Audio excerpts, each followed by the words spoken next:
ሰላም የተወደዳችሁ የቻናላችን ቤተሰቦች፣ በባለፈው ጊዜ በወንጌል በየዕለቱ ባለው የህይወታችን ምዕራፍ በየዕለቱ በምንኖረው ኑሮ እንዴት ወንጌል ኢንኮርፖሬት ወይም ወንጌልን እንዴት ማካተት እንደምንችል ማካተት ሳይሆን ቤዚካሊ በወንጌል እንዴት መመራት እንደምንችል ስናይ ቆይተናል። ያንንም ስንል በየዕለቱ ለነፍሳችን ወንጌል ልንሰብክ ይገባል። ለኛ ለሆኑ ነገሮች በዙሪያችን ላሉ ምናልባትም ለወዳጆቻችን ኢቭን ለፍጥረት ዓለሙ ብለን አንስተናል። ምክንያቱም ኔቸር ራሱ በክርስቶስ ከእግዚአብሔር ጋር እንደገና እንዲታረቅ ወንጌል ሊሰበክለት ይገባል። ስለዚህ ለኛ ለሆኑ ማቴሪያሎች፣ ለኛ ለሆኑ ሲቹዌሽኖች፣ ለኛ ለሆኑ ሐሳቦች ሁሉ ወንጌልን በየዕለቱ ልንሰብክ ይገባል። ስንነሳ በክርስቶስ የተደረግነውን የተሰጠንን ማንነት በክርስቶስ የተቀበልነውን ህይወት ዲክሌር ልናደርግ ልናውጀው ይገባል ብለን አንስተናል። ኃጢአት ውስጥ ብንገኝ ደግሞ በየዕለቱ በሚኖረን የህይወት ስርዓት ኃጢአት ውስጥ ብንገኝ እንዴት ከኃጢአት መነሳትና እንደገና ወደ መንገዳችን እንደምንመለስ ደግሞ በክርስቶስ ኢየሱስ ያ ኃጢአት እንደተደመሰሰና ጻድቅ እንደሆነን ለራሳችንም ለመንፈሳዊ ዓለምን ለሰይጣንም ልንነግረው ይገባል። ይህንን አንስተን ሌላ ስናወራ ነበር። ሌላ አንዳንዴ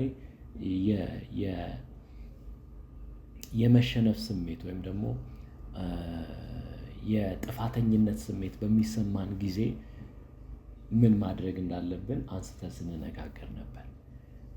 አንዳንድ ጊዜ ደግሞ በተለያዩ ቻሌንጆች ውስጥ ወይም ይሄ አስቸጋሪ ሁኔታዎች ውስጥ ስናልፍ በክርስቶስ የተሰጠንን ኃይል በክርስቶስ የተሰጠንን ስልጣን በማወቅ እንዴት በነዛ ሁኔታዎች ውስጥ ማለፍ እንደምንችል አንስተን ስንወያይ ቆይተናል። ከዛ በተጨማሪ የመጨረሻው ያነሳነው ሐሳብ በህይወታችን ላይ በሚመጡ ፈተናዎች በህይወታችን ላይ በሚመጡ መከራዎች እንዴት የእግዚአብሔር ወንጌል የህይወታችን መርህ ሊሆን እንደሚገባና እንዴት ህይወታችንን በእግዚአብሔር ቃል የሚመጣብንን ቻሌንጆች ታክል እንደምናደርግ ስንነጋገር ቆይተናል። ይህንን ካልን ዛሬ ደግሞ ወደሚቀጥለው ሐሳብ እንሄዳለን። ያ የሚቀጥለው ሐሳብ በወንጌል ለዕለት ተዕለት ኑሯችን ከዛ ሐሳብ ጋር ቀጣይነት ያለው ነው።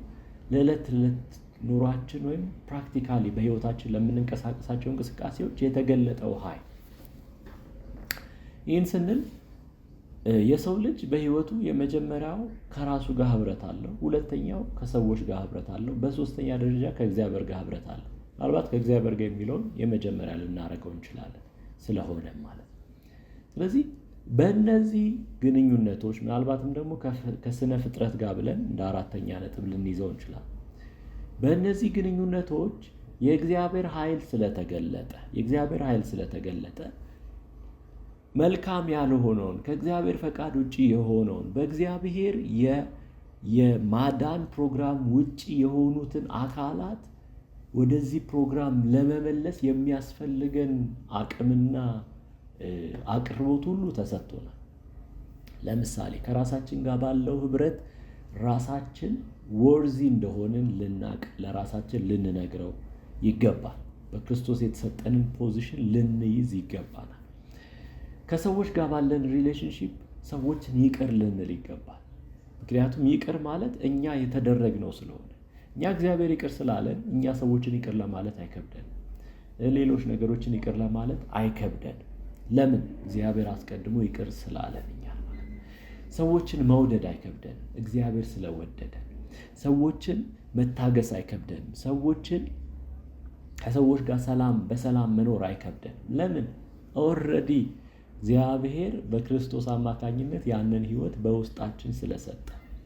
አሁን ልክ ወርቅ ከአፈር ጋር ሲደባለቅ ዋጋ እንደሌለው እንደሚመስል እንደዛ፣ ነገር ግን ከአፈር አውጥተን በእሳት ውስጥ ስናሳልፈው የወርቅ ውበቱን መልሶ እንደሚያመጣ ያ ወርቅ የሆነ ውበት በውስጣችን አለ፣ በመንፈስ ቅዱስ አማካኝነት በዳግም ልደት ተቀብለን ባለነው መንፈሳችን ውስጥ ማለት ነው። ስለዚህ በውስጣችን ያለውን ያን ወርቅ የሆነ ነገር በህይወታችን የምንተረጉምበት ወይም የምንገልጥበት ሂደት ውስጥ ነው ያለን።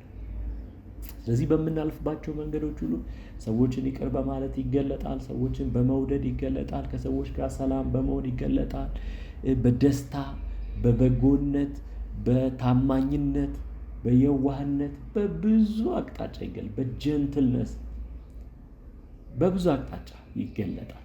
ስለዚህ ያንን በግንኙነታችን ውስጥ የምናየው ስለሆነ ለሰዎች እንደ ምስክርነት ይሆናል። እንዴት ነው ግን አንተ እንዲሆንከው ተብሎ እስከሚጠየቅ ድረስ የእግዚአብሔር መልካምነት የእግዚአብሔር ሕይወት ከውስጣችን ይፈልቃል ማለት ነው።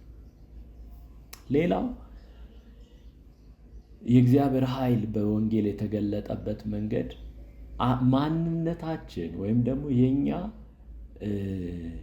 አይደንቲቲ የኛ መለያችን ከሁኔታዎች አይጀምርም፣ ከሰዎች አይጀምርም፣ ከስራችን ካደረግነው ነገር አይጀምርም።